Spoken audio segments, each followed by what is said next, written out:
Pues regresamos. Feliz Navidad. ¿Cómo? Feliz Navidad, Emanuel. Feliz Navidad, Jacobo. Feliz Navidad, José Luis. Hola, hola, feliz Navidad. Feliz Navidad, banda. Y Feliz muy Navidad. buenos días. Y feliz Año Nuevo a todos. Espero que se la hayan pasado muy bien y también a todos que nos escuchan. Y regresamos a hablar de cine porque esa afición, ese gusto, nunca se va, no desaparece. ¿Cómo se la pasaron en sus Navidades? ¿Quién vio Mi Pobre Angelito y quién vio Duro de Matar? O crear una nueva tradición. ¿Emanuel? No, vi Krampus, una de terror. O- ¿Está entretenida? Sí, esa sí la vi. Hey, No la No, viste. no me dio mello. Fíjate que el Duro de Matar la estuve buscando y no salió y vi mejor la de The Nightmare Before Christmas. Esa nunca me aburre, no sé por qué. ¿Y tú, Jacobo? Perdón, ¿y tú, José Luis? Perdón. No, ninguna en particular, estuvimos viendo mejor series, pero de repente por ahí entre canal y canal aparecen pues películas navideñas, ¿no? Y algunas de bajo presupuesto norteamericano, tipo para casa, ¿no? Para videoclub. Y pues al menos las decoraciones son bastante navideñas, son bastante bonitas. La trama deja mucho que desear y las actuaciones también, pero las decoraciones se ven interesantes y te crean el ambiente. Fíjense que se me olvidó comentar la vez pasada la de Tim Allen, Navidad de Locos o Los Cranks, la Navidad con los Cranks. Muy buena película, muy cómica. Se me olvidaba que a mis papás les gusta bastante y por lo mismo también la disfruto. Muy buena recomendación. Todavía es tiempo, todavía hay chance. Pero fíjense que yo agarré, como tampoco estaba Duro de Matar, también la busqué y no la encontré. Beyond the Siege, de Steven Seagal, la del El barco, Sigal. del crucero. Por eso, ok. Que ¿Y qué tal? sale esta Playmate que después salió en Baywatch, entonces sí, la disfruté bastante. Oigan, yo no sé ustedes, pero yo por ahí escuché, solo que sea puro show, escuché por ahí que Steven Seagal se había unido a las fuerzas policíacas, ¿no? De migración y que andaba ahí pegándole a migrantes, el muy desgraciado. Pero no sé si sea cierto o parte del show para seguir en la farándula. Igual está desesperado el pobre tipo por llamar la atención ya a estas alturas. Pero bueno, Andrés Cis ya es un clásico de los 90, ni modo. Hay que reconocerlo. con un gran villano de Tommy Lee Jones. Un gran villano. Sí. Bueno, oigan, pues ahora sí nos metemos al tema de hoy, es un, el gran film de ciencia ficción. Oye, Es antes sí, y después de esta película de 2001 Odisea en el espacio. ¿Qué pasó? sí, si hubiera sido esto un concierto de rock, ¿no te parece que hablar de Steven Seagal fue un mal intro?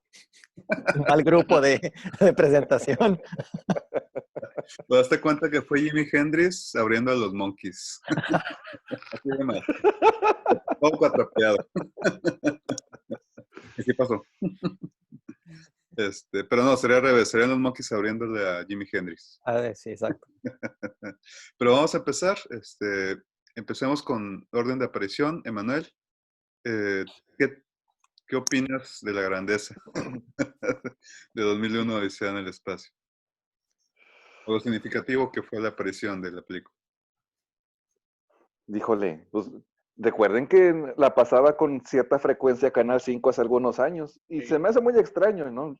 Quizá era cuando no había muchas opciones y cuando en general como consumidores no teníamos tampoco gran cosa de dónde elegir, pero todavía recuerdo lo llamativo que era el que tuviera tanto metraje y la escasez de diálogos. La verdad fue una de las cosas que más me llamaron la atención en aquel entonces. Y lo otro era, de lo llamativo, el silencio. Tanto tiempo sin música, aparte de no tener diálogos y demás, y solamente la cuestión de la contemplación de los astros. Y cuando no era eso, pues solamente la música de acompañamiento con las grandes piezas de música clásica que salen en la película. Yo creo que es de lo más llamativo que recuerdo en esas primeras veces que llegué a ver la película. O bueno, no digo que la vi completa cuando la pasaba a Canal 5, ¿no? Alguna vez ya después me animé a rentarla porque me daba mucha curiosidad y porque obviamente hubo un sinnúmero de cosas que no entendí. Y obviamente la segunda tampoco digo que la haya entendido. A estas alturas tampoco puedo decirlo, obviamente. pero uno le empieza a encontrar cierto significado a las acciones y obviamente a toda la secuencia de inicio y obviamente también a todo el orden que tienen las historias en los distintos momentos de la humanidad, desde el amanecer del hombre hasta el espacio, hasta la supuesta conquista del espacio, la inteligencia artificial y la aventura espacial como tal que se presenta ya en la parte final de la película. Así que de entrada, pues yo creo que eso es lo más llamativo que ocurrió para mí en aquel entonces. Y obviamente a estas alturas, todavía con tantas dudas, no podemos decir obviamente agujeros, tantas dudas en la trama que nunca ni Kubrick ni Arthur C. Clarke quisieron develar. Bueno, quizá un poco Clarke con los libros, pero que nos permiten tener seguramente un poco de discusión con respecto a los significados, al monolito, a los silencios, a la Stargate de casi el final, entre otras cosas que seguramente retomaremos ahorita. Gracias, Emanuel. Jacobo. Pues mira, yo primero quiero una mini advertencia. Casi no me molesta nunca, de hecho, prácticamente nunca cuando alguien dice, no, pues no me gusta X o tal película que a mí me gusta, ¿no? Si dicen que no les gusta Star Wars porque se les hace lenta, bueno, está bien. Si dicen que El Señor de los Anillos son 10 horas de gente caminando, dije, ok. Pero no sé por qué genuinamente me molesta cuando dicen que 2001 es aburrida.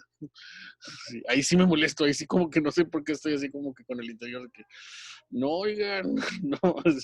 Es un chip de HAL integrado que tienes. Sí, yo creo, es algo que, digo, en serio, o sea, soy tolerante cuando una película que a mí me gusta a alguien no le gusta, pues tiene sus razones, pero con 2001 no sé, hay algo que digo, oigan, no, y creo que tiene que ver precisamente con el excesivo aprecio que le tengo, o sea, yo sí considero que es la mejor película de ciencia ficción jamás hecha. Creo que precisamente cuando la vi, yo a lo mejor puedo entender todo eso que dicen que es aburrido y demás, pero nadie puede negar que aunque tienes una impresión muy contradictoria cuando la ves, te deja algo y quieres seguir sabiendo de ella.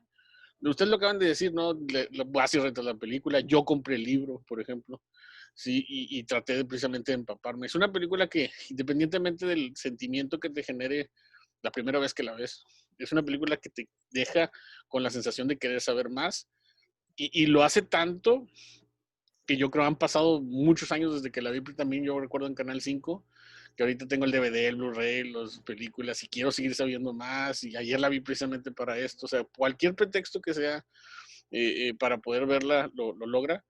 Y entonces para mí fue una impresión tremenda, o sea, los temas que toca, creo que ya hablando propiamente de la película, son los temas que la ciencia ficción ha hecho, pero en otro nivel. Sí, son los temas básicos.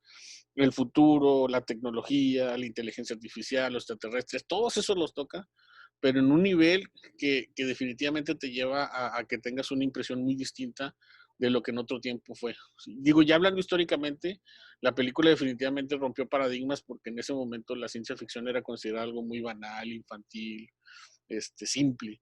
Y luego llega Kubrick con toda esta producción, efectos y complejidad en la historia. Yo insisto, este comentario que hice ahorita es porque si alguien está escuchando y piensa, es que es una película donde no hay diálogo, no pasan cosas, denle una oportunidad, fuércense a darle una oportunidad. Sí, tomen mucho café si quieren, porque a lo mejor se les va a hacer pesado, pero véanla, porque sí es una experiencia, ¿no? Es muy difícil que al final salgas diciendo que simplemente es una película en la que perdiste tu tiempo, ¿no? Yo considero que es algo que en el cine, y si bueno, en este caso donde puedan verla, se tiene que apreciar, ¿no? Y para mí ese sería el primer comentario. Gracias, Jacobo. José Luis. Sí, bueno, afortunadamente para la mayoría de nosotros, la televisión abierta la transmitió en algunas ocasiones y pudimos ver, repasar muchas cosas. Este tipo de películas es de las que yo le debo a mis tíos. Les debo prácticamente casi todos los clásicos, el 99% de los clásicos que conozco del cine, y esta fue una de ellas. Yo tuve la fortuna, no sé ustedes, de que cuando la estaba viendo, uno de mis tíos, mi tío Jorge, al quien le mando un abrazo y un saludo, me advirtió algo. Y por eso le pude prestar más atención de la que le hubiera prestado si simplemente me hubiera topado con ella. Me dijo que uno de los objetivos de la película era ser lo más apegada a lo que la ciencia y los científicos decían que debería de ser el viaje interestelar. automáticamente me comentó el asunto de la gravedad y de la ausencia de sonido en el espacio. Y me lo contrastó con Star Wars, mientras esos largos periodos de ausencia de diálogo mientras veíamos la película. Automáticamente esto me puso en otra perspectiva y me permitió, no sé, disfrutarla más. Ya de entrada, sin esa advertencia, yo creo que yo destacaría pues básicamente tres cosas. Yo les he comentado en otras ocasiones que mi periodo favorito de la historia, o en este caso de la prehistoria, es justamente esta etapa de neandertales, de homínidos, prehomínidos y todo esto. Por lo tanto, eso me captó, me enganchó. Y yo no soy de los que necesite un diálogo para prestarle atención a una película. En este sentido, a mí me gusta mucho apreciar, aunque tengo poco sentido estético. Me gusta ver la fotografía. Entonces, en ese sentido, a mí eso me atrapó. Lo segundo fue, desde luego, el hecho de pues, ver cómo algo pasa ahí que todavía yo no entendía que las primeras veces que las vi, respecto a la computadora y a los protagonistas. Y en último lugar, pues lo desconcertante que es el juego de luces, estos cambios de temporalidad en la historia y el feto. Esas cosas a mí me dejan por completo anonadado, ¿no? Y es justamente el feto el que termina por hacerme a mí pensar lo que dicen los muchachos. Em, Quieres más, no puedes terminar de entender la película. Y justamente se comporta para mí, eso último, como un cascarón al que tú le puedes meter el contenido que quieras. Eso es para mí algo fabuloso, porque los diálogos, la trama, todo empieza a plantearte mil caminos de interpretación, ¿no? Y eso, el embrión ahí, el feto ya casi ya para nacer, termina por volarte la cabeza, ¿no? Entonces yo me quedo con eso por lo pronto. Muchas gracias, José Luis. De mi parte, pues nada más volver a comentar que pues, antes de Odisea en el Espacio, de Stanley Kubrick, pues las películas, como decía Jacobo, iban más hacia el público infantil, a entretener, de terror. La no era ciencia ficción, era fantasía del espacio.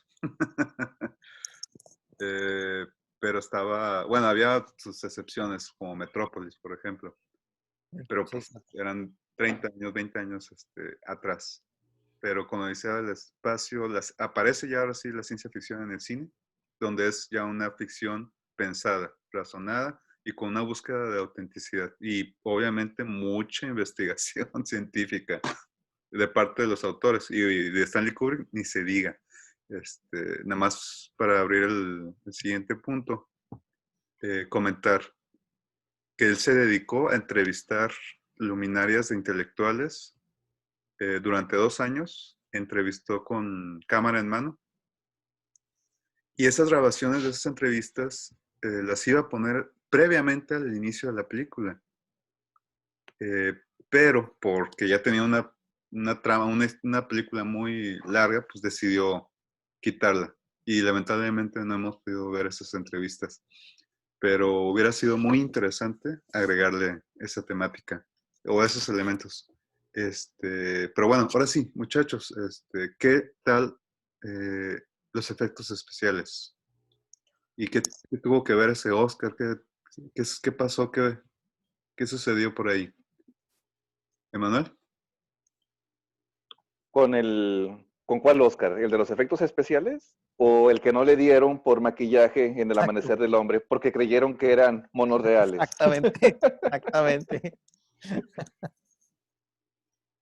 Es que yo creo que parte de lo imponente de la película en todo eso, obviamente la dirección de cámaras es maravillosa, ¿no? Aquí no es exquisita ni madre, perdón. No imponen todo desde la perspectiva en la que nos está manejando Kubrick desde el mero principio. Pero los efectos especiales que tanto se ha dicho de que son prácticos, de que no hay en absoluto CGI, y sin embargo nos la creemos, ¿no? Como por ejemplo la falta de gravedad cuando va la aeromoza espacial caminando, cuando vemos obviamente la pluma tan referenciada y tan parodiada también. Los giros de cámara cuando nosotros creemos de que está dando vuelta la nave y en verdad es toda la escenografía la que está dando vuelta, son cosas maravillosas. Y Bueno, tengo que decirlo ahorita, aunque quizá no es el momento más apropiado. No sé ustedes, pero yo siento una tremenda relajación cuando veo toda esa música y esas tomas, el baile de las naves y de los satélites artificiales y naturales. Y no sé, pero fíjense que quizá es algo parecido a cuando alguien que no está acostumbrado a la música clásica escucha música clásica, ¿no? Se relaja y empieza a dormir y dice que le aburre. Yo creo que más bien es un momento de relajación que quizá ocurre también con 2001 Odisea del Espacio, que es demasiado llamativo, relajante incluso ver esa clase de tomas, la cuestión de la gravedad, la cuestión de las naves, la cuestión de la música, que quizás se van por ese lado. Pero bueno, volviendo a lo de los efectos especiales, es... yo creo que, no creo. Definitivamente es uno de los motivos por los que la película ha envejecido de forma excelente, ¿no? No vemos que algo haya ya pasado de moda o que algo ya se haga de forma distinta. Claro, se hace de forma distinta por el CGI, pero como sabemos, a los 2, 3 años, por más bien logrados que estén, ya se ven avejentados. Es algo que definitivamente no ocurre por acá. Exactamente. Y aparte, bueno, mejor continuamos con Jacobo y ahorita hago mis comentarios para no alargar. Jacobo.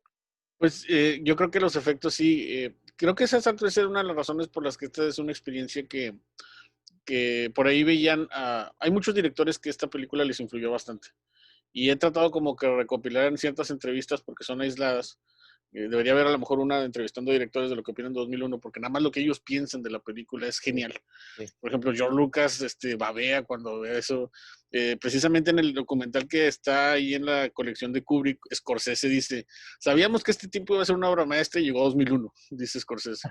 Y por ahí hay una serie de documentales sobre ciencia ficción de James Cameron, y James Cameron está entrevistando a Spielberg, y los dos parecen niños cuando hablan de 2001. Están, sí, es que te fijas qué pasa, te fijas qué pasa aquello. O sea, ahí es donde te das cuenta, sobre todo porque todos estos directores que estoy mencionando, George Lucas, Scorsese, James Cameron, Spielberg, sus películas son tan emblemáticas que entiendes la devoción que le tienen a 2001 y cómo precisamente influyó en ellos.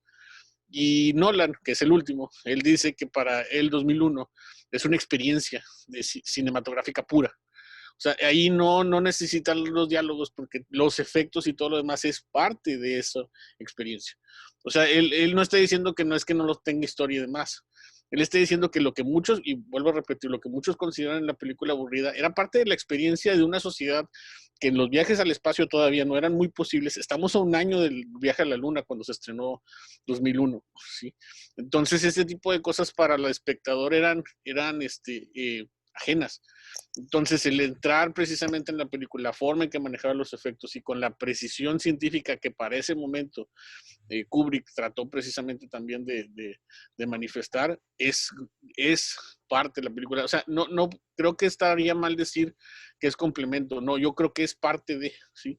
A lo largo de todo, desde los efectos más prácticos en la prehistoria, con los homínidos, ¿sí? Hasta los efectos finales, que también por ahí veo que muchos dicen que tienen que ver con los 60s, por toda esta precisamente transmutación en la que parece que viaja Júpiter y que se ven todas estas imágenes raras y demás.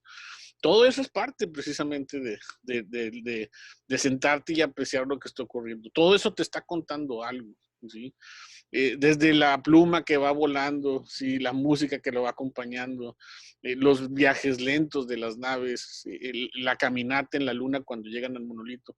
Cada efecto es parte de la película. Creo que aquí sí, creo que fue lo que hizo Kubrick. No lo vio como un complemento para hacerlo, sino lo vio como una forma de narrativa. Si a eso vamos y si con eso podríamos resumir qué tan importantes son los efectos. Son parte de la narración. Sería injusto decir que sin los efectos la película no sería nada, porque creo que más bien esa era la idea cuando precisamente trataba de hacerlo con este. Y por eso lo que dice ahorita Manuel, no ha envejecido nada, porque se esforzaron tanto en hacerlo precisamente tan genial, que todavía lo sigues viendo con una maestría en la que se logró. Y ahorita, y sobre todo por un comentario que hizo José Luis también, de que es como un cascarón, creo que esa también es lo mejor que tiene la película. A veces queremos buscarle como una explicación formal o oficial a la historia, y lo mejor es no tenerla, lo mejor es crearte la tuya. Creo que esa es la mejor también recomendación que podríamos hacer para aquel que vea 2001 por primera vez. No busques nada antes, vela y tú fórmate tus conclusiones, tu historia, y con lo que conoces puedes ir llenando los huecos y vas a ver que te vas a entretener bastante, ¿sí? Porque creo que esa también es la situación que genera. Bueno, ahí lo dejo. Ya sacó José Luis. Y bueno, fíjense que en el asunto de los efectos especiales, mientras yo la veía, pude escuchar ahora sí como si fueran comentarios durante la película, ¿no? A mi tío, que decía, pues bastante joven él, solo que con muy buen ojo para el cine, algunas cosas que parecían realmente sorprendentes. Fue como una especie de educación en vivo. Y este tipo de cosas son las que yo procuro señalar. Hay obras de arte que normalmente, en cualquier ámbito, ¿no? Desde la música hasta la escultura o la danza, em, que uno no las puede apreciar si no tiene la sugerencia o el empujoncito adecuado. Uno de repente las puede captar después, pero mientras uno se te acerca por primera vez, a veces no tiene la perspectiva necesaria para hacerlo. Entonces, conforme la vas viendo, puedes ver que justamente el girar de lo que tú crees que es, pues ahora sí que pues la cámara o el escenario, no lo captas como verdadera, em, cómo se puede decir? Como una verdadera obra o estrategia maestra para lograr algo. Yo creo que por eso les gusta tanto a los directores, tanto les ha influido, porque eran cosas que ellos de repente podrían haber dicho, pero ¿cómo diantres no se nos ocurrió esto, no? ¿Por qué tendría yo que haber acudido a otra cosa cuando este efecto especial se solucionaba de esta manera? Y eso, pues, es genialidad de parte de Kubrick, de su equipo. Entonces, este tipo de detallitos te hacen entender que la película no solamente es una trama, y este es el error. A veces nos acercamos a las películas para ver una trama, cuando en realidad son una invitación para que tú adaptes una idea a tu perspectivas y a tu manera de entender un mensaje, una vida, una relación con ella, ¿no? Entonces, aquí es donde justamente se muestra la genialidad de la película. Los efectos especiales te permiten entender que la trama es mucho más científica, más apegada a la realidad de lo que la fantasía te estaría dando a entender, porque luego a veces creemos que la fantasía es un escaparse, justificas cualquier tontera, justificas cualquier situación que parece eh, totalmente irreal, porque dices, es cine y disfrútalo, no hay problema. Eso me pasa a mí con el universo Marvel, pues es cine, no pasa nada, pero, o con Star Wars, ¿no? Escucho el sonido y veo los rayos láser entre un crucero espacial y otro y tú dices, qué emocionante. Pero acá no. Entonces acá la misma obra de arte de cine te dice, ya no fantasees tanto. Así es como más o menos estaría en la realidad, disfrútala, ¿no? Y entonces yo creo que por eso la combinación de los efectos especiales con la música y la ausencia también de sonido te permite ese efecto total que a mucha gente de repente diría, no, no, no, no, no, yo no vine a ver esto, ¿no? Y como dice Manuel, empiezan a sentir una especie de relajación que te provoca la música, los contrastes negros con algunos destellos de luz, y empiezas a decir, ay no, pues justamente esos empujoncitos que otra persona te podría dar son los que te permiten decir, espérame, no, es que ese ay no solo está reflejando tu falta de educación respecto a una obra de arte que estás aquí en este momento contemplando. Tenle respeto, ¿no? Entonces, yo me quedaría con eso por lo pronto, porque los efectos especiales te permiten justamente eso, entender que se trata de una obra de arte. Sobre lo que comenta José Luis, aquí tengo una cita de Stanley Kubrick, que sí dio entrevistas y sí hay mucha información sobre él. Dice, sentir la experiencia es lo importante y no la capacidad de verbalizar o analizar. Y sobre que pues sí fueron monos, digo, sí fueron seres humanos.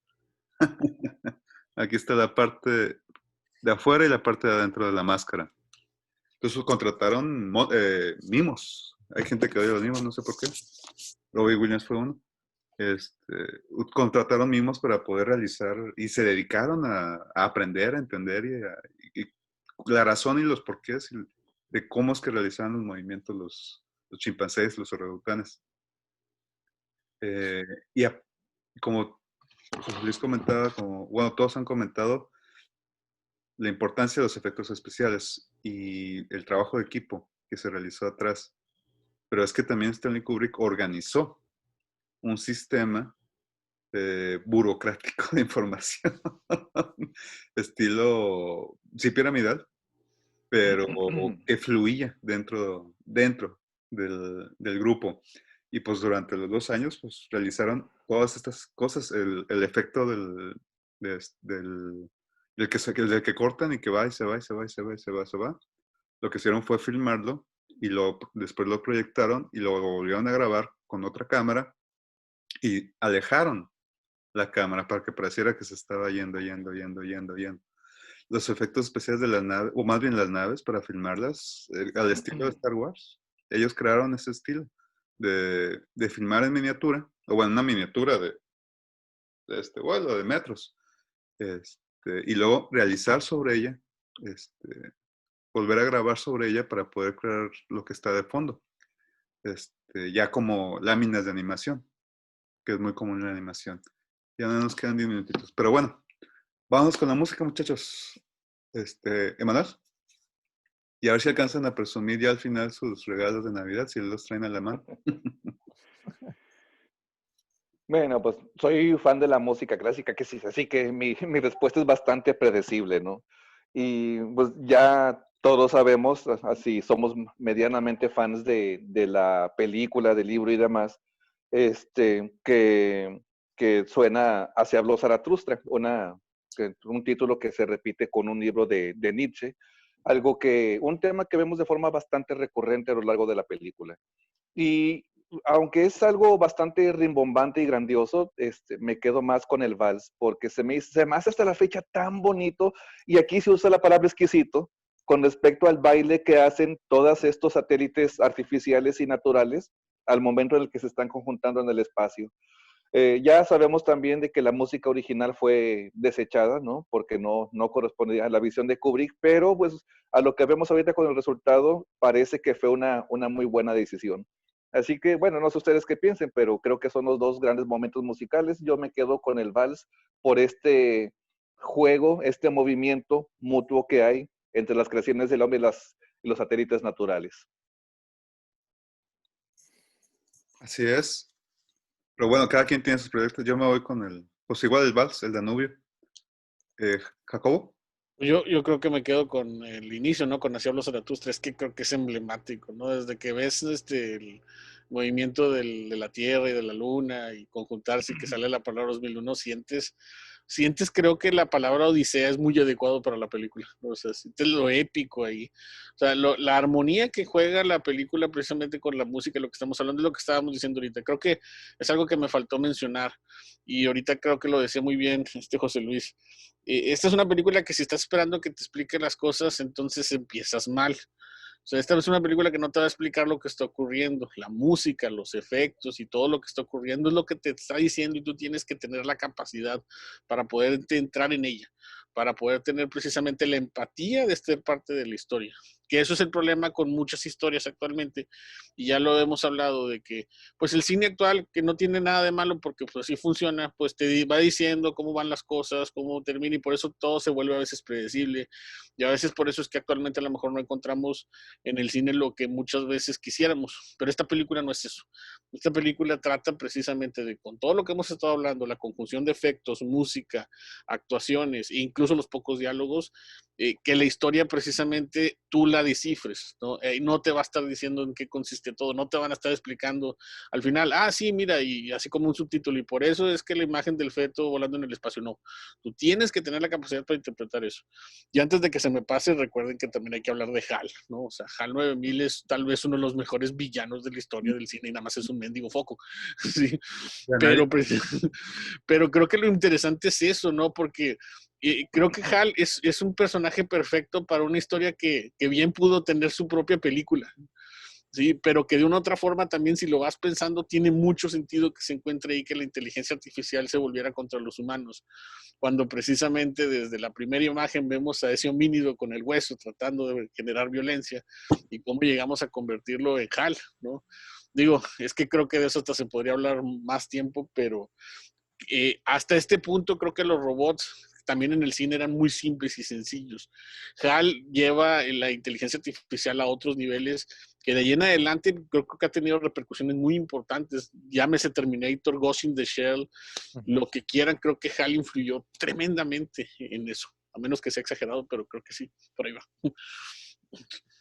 Ya quedan solo 5 minutos. Yo propongo que abramos otra sesión después que se acabe esta, nada más para dar los puntos finales. ¿Qué les parece? Sí, claro. ¿Estás feliz? Yo tenía la idea de que que no íbamos a tener restricción de tiempo, Edgar. Entonces, porque esta película sinceramente lo amerita. Es de las películas que a mí me provoca ser más reflexivo. Muchas otras, en realidad, pues uno busca con estos podcasts, pues invitar a que las vean, ¿no?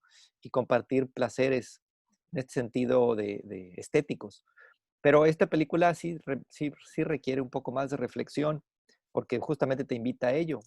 Esas escenas están brutas, brutas. Yo fíjate que en realidad yo me quedo con la música final, con lo último, porque es justamente lo que a mí en lo particular me termina por volar la cabeza. Em, esas percusiones, esos sonidos así de vuélvete loco, te están diciendo al final, con esta música, a mí me quita todo tipo de pretensiones, todo tipo de ilusiones por decir, le entendí. No, absolutamente no, ¿no?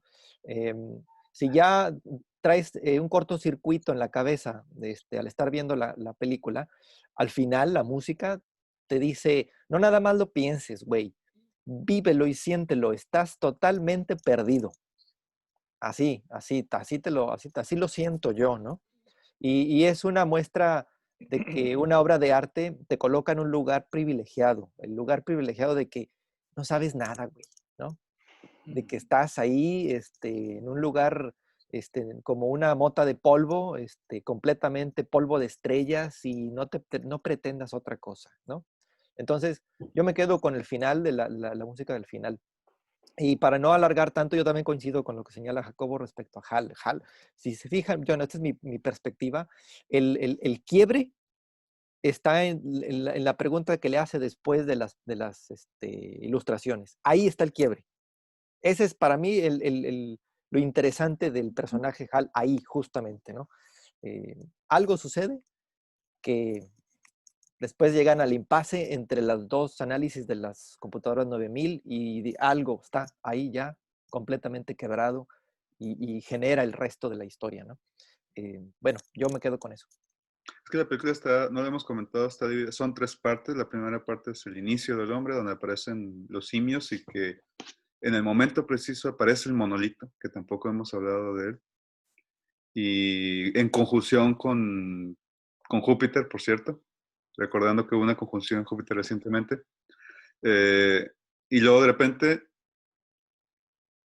y ahora sí, pueden usar el pulgar y utilizan la herramienta, utilizan el hueso como una herramienta.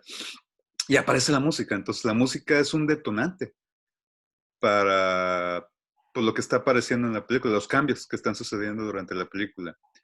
Y luego vuelve a aparecer, van a la luna y aparece otra vez el monolito. Y luego hay un ruido estresante que provoca también otro cambio. Y luego van a Júpiter donde ya aparece Hal, donde ya está estos dos pilotos que están haciendo ejercicio en la rueda, que ahorita les mostré que lo que hicieron fue darle vuelta al satélite. Y bueno, la música es un elemento muy importante en la película por esa cuestión. Aparece cuando son los cambios. Entonces al final, en el clímax, que es el de Zaratustra de Strauss. ¿Es Strauss Jr. o de Strauss padre, Emanuel? Richard Strauss, a secas, si Sí. bien recuerdo. Okay. Richard Strauss. Recomiendo bastante buscar el soundtrack, sacar un playlist y escucharlo. Pero bueno, muchachos, vamos a hacer un corte y regresamos.